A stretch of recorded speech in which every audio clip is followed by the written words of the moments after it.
그런데 공동 창업자의 경우에 나중에 헤어지면서 회사의 영업 비밀 가지고 분쟁이 발생하는 경우가 굉장히 많거든요.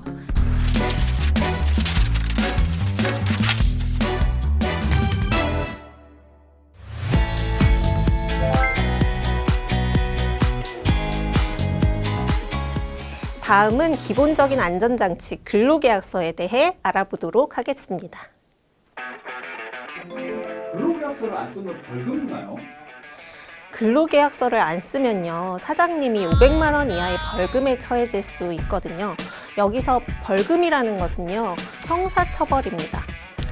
전과자가 될 수도 있다는 거죠.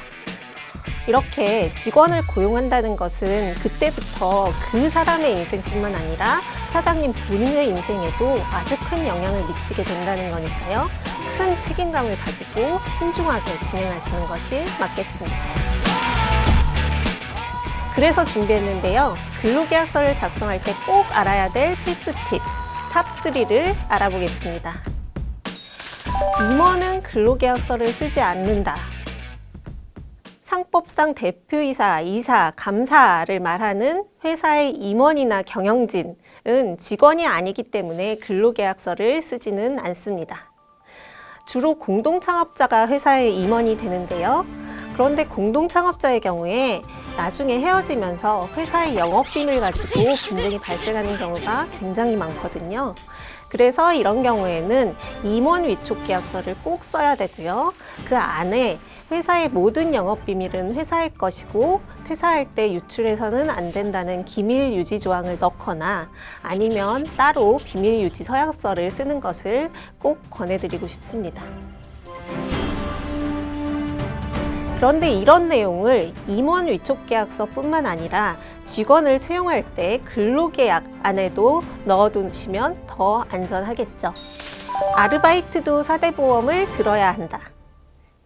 근로계약하고 항상 같이 생각하셔야 되는 게 4대 보험인데요.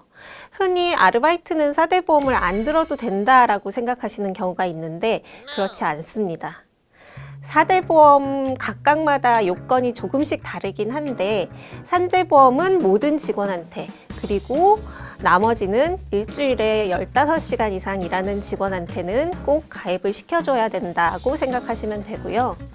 이 4대 보험은 직원의 임금에서 공제해서 내는 부분이 있고 사장님이 사장님 비용으로 내주셔야 되는 부분이 있거든요.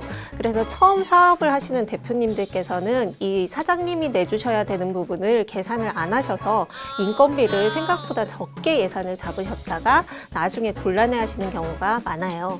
이 부분 고려하셔서 적절한 인건비 예산 계획하시길 바랍니다. 근로계약서는 예외가 없다.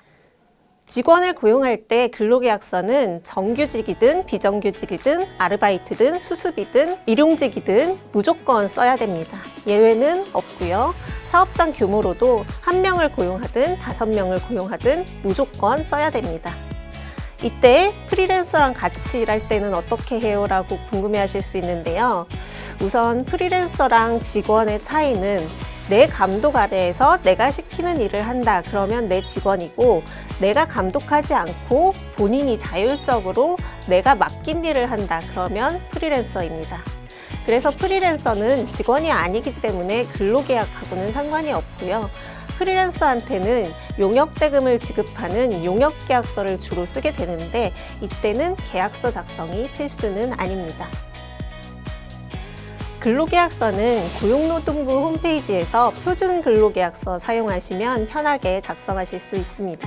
정규직, 비정규직, 아르바이트, 일용직 경우별로 나뉘어서 잘 준비되어 있으니까요. 이걸 사용하시면 빠뜨리는 내용 없이 분쟁도 예방하실 수 있을 겁니다. 지금까지 꿀팁 모아 유니콘의 김혜영 변호사였습니다.